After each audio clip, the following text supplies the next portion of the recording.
Iran और America के बीच तनाव कम होने का नाम नहीं ले रहा है। राष्ट्रपति डोनाल्ड ट्रंप की लाख कोशिशों के बावजूद तेहरान वॉशिंगटन के सामने झुकने को तैयार नहीं है। ट्रंप स्ट्रेट ऑफ हॉर्मुज को फिर से खोलने के लिए ईरान पर लगातार दबाव बना रहे हैं और इसी को लेकर अब ईरान ने ट्रंप को बड़ा झटका दिया है। ईरान की तरफ से ये कहा जा रहा है कि साल 2029 यानी कि जब तक अमेरिकी राष्ट्रपति डोनाल्ड ट्रंप का कार्यकाल समाप्त नहीं होता तब तक वो हॉर्मुज नहीं खोलेंगे। तो क्या अब ये ईरान की सीधी चुनौती अमेरिका के लिए एक धमकी साबित होगी और इसको लेकर के अमेरिका किस तरह से रिटेलिएट करेगा, समझते हैं इस वीडियो में। नमस्कार, मैं हूं आकांक्षा और आप देख रहे हैं न्यूज़ 18 का डिजिटल प्लेटफॉर्म। देखिए, ईरान ने सोमवार को ट्रंप प्रशासन के साथ किसी भी भविष्य की बातचीत से इंकार कर दिया है। ईरान ने दरअसल साफ कहा है कि वो 20 जनवरी 2029 को अमेरिकी राष्ट्रपति का कार्यकाल समाप्त होने तक इंतजार करेगा। ईरान की इस बात से अमेरिका के सामने एक बड़ी मुसीबत खड़ी हो गई है। ईरान का कहना है कि वो साल 2029 तक इंतजार करने को तैयार है, लेकिन ट्रंप के सामने किसी भी कीमत पर झुककर कोई भी समझौता नहीं करेगा। ईरानी मीडिया और संसद अध्यक्ष मोहम्मद बाकिर गालिबाफ के सलाहकार माजिद शेकरी की ओर से किए गए एक बयान के मुताबिक तेहरान अब ट्रंप का कार्यकाल खत्म होने तक अपनी मौजूदा रणनीति जारी रखेगा। ट्रंप का मौजूदा कार्यकाल 20 जनवरी साल 2029 को खत्म होगा।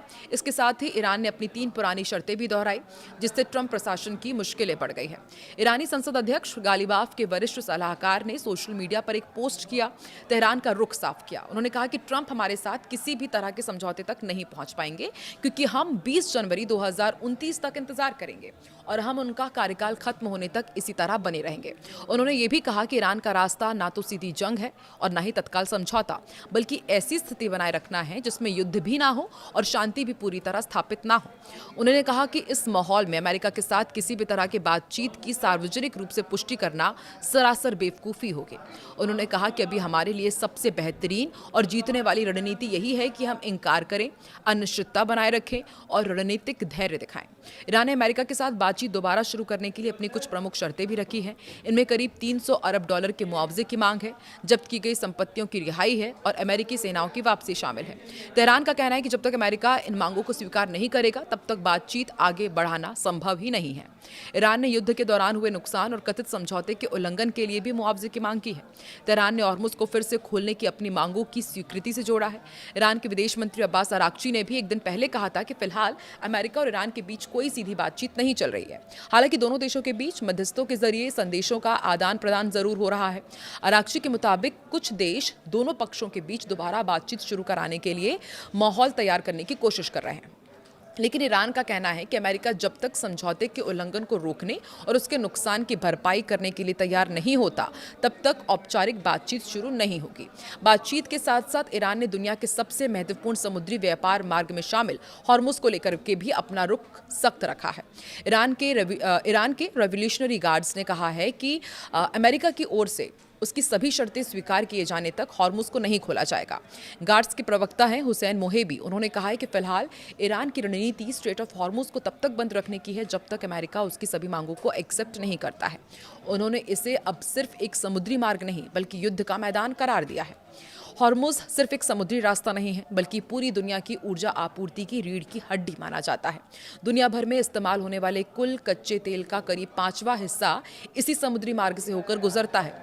सऊदी अरब, इराक, यूएई, कुवैत और कतर जैसे जो बड़े तेल और गैस उत्पादक देश हैं, वो इसी रास्ते के जरिए अपने टैंकर्स को एशिया, यूरोप और अमेरिका भेजते हैं।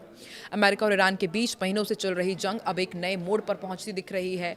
अमेरिकी राष्ट्रपति डोनाल्ड ट्रंप ने 9 अगस्त को हाल ही में कहा था कि अमेरिका फिलहाल नई बड़ी सैन्य कार्रवाई की जगह ईरान पर बढ़ते आर्थिक दबाव को कम करने देगा।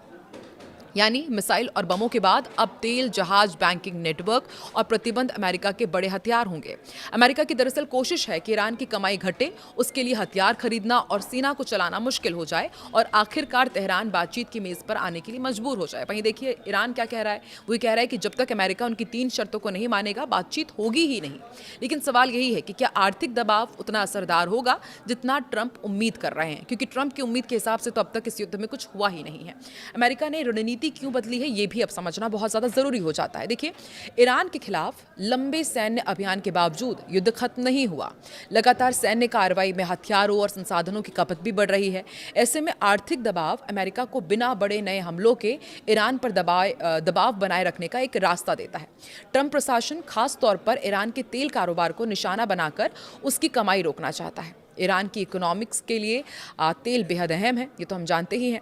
और अमेरिका रणनीति का एक बड़ा हिस्सा ईरानी तेल को अंतर्राष्ट्रीय बाजार तक पहुंचने से रोकना है।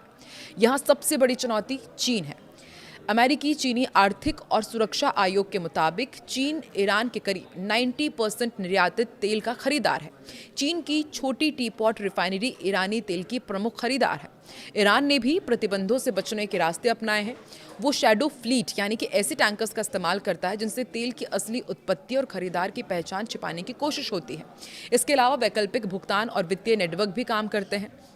मार्च 2026 में युद्ध के दौरान भी एक ट्रैकर के मुताबिक ईरान ने करीब 11,36,000 बैरल प्रतिदिन तेल निर्यात किया, जिसकी अनुमानित कीमत करीब 3.63 अरब डॉलर थी।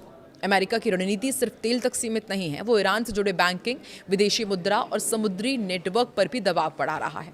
मकसद है तेल बेचना मुश्किल करना, उसे ढोना मुश्किल करना और उससे मिले पैसों को अंतर्राष्ट्रीय कारोबार में इस्तेमाल करना मुश्किल करना। इस पूरी लड़ाई में हॉर्मुज सबसे अहम हो गया है। 11 अगस्त को अमेरिका ईरान के बीच बातचीत में गतिरोध के बीच ब्रेंट क्रूड $88 प्रति बैरल और WTI $82.45 तक जा पहुंचा था। ट्रंप की ईरान से युद्ध के नुकसान की भरपाई की मांग ने हॉर्मुज खोलने पर बातचीत को और मुश्किल बना दिया है। तो अब क्या ईरान इस आर्थिक दबाव में झुकेगा? एक सवाल ये भी उठ रहा है। तो यही ट्रंप की रणनीति की सबसे बड़ी परीक्षा है। प्रतिबंध ईरान की कमाई घटा सकते हैं, लेकिन उनका असर तुरंत नहीं दिखता।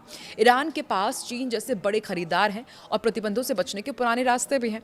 इसलिए जब तक चीन ईरानी तेल खरीदता रहेगा, अमेरिका के लिए ईरान की तेल कमाई पूरी तरह से रोकना मुश्किल होता रहेगा। अब आर्थिक दबाव का फायदा अमेरिका को यह है कि इसमें अमेरिकी सैनिकों का सीधा जोखिम कम रहता है, लेकिन इसका नुकसान ये है कि हॉर्मुज संकट से वैश्विक तेल कीमतें बढ़ सकती हैं, जिसका असर अमेरिका के साथ उसके सहयोगी देशों और भारत जैसे बड़े तेल इंपोर्टर्स पर भी पड़ेगा। भारत के लिए क्यों अहम है, ये भी आपको समझाते हैं। देखिए, भारत अपनी ज़रूरत का बड़ा हिस्सा कच्चा तेल आयात करता है और हॉर्मुज में लंबे समय तक तनाव रहने से तेल और शिपिंग महंगी हो रही है।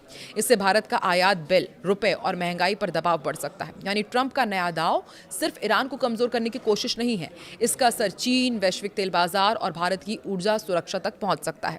अमेरिका अभी ईरान को युद्ध के मैदान में नहीं, उसकी कमाई के रास्ते पर दबाव डालकर झुकाना चाहता है, लेकिन चीन की तेल खरीद और ईरान के वैकल्पिक नेटवर्क के कारण ये रणनीति कितनी सफल होगी, यह भी तय नहीं है। आपको क्या लगता है? एक तरफ ईरान आंखें दिखा रहा है, अमेरिका को साफ कर रहा है कि बातचीत नहीं होगी जब तक ट्रंप का कार्यकाल चलेगा, वो बातचीत नहीं करेंगे, इसी तरह से अनिश्चितता रहेगी। वहीं दूसरी तरफ अमेरिका ये कोशिश कर रहा है कि ईरान की अर्थव्यवस्था पर कहीं ना कहीं वो असर डाल सके, लेकिन चीन साथी बनकर खड़ा है ईरान के लिए। आपको क्या लगता है आने वाले दिनों में इस युद्ध का रुख किस तरफ पहुंचने वाला है? कमेंट सेक्शन में जरूर बताएं।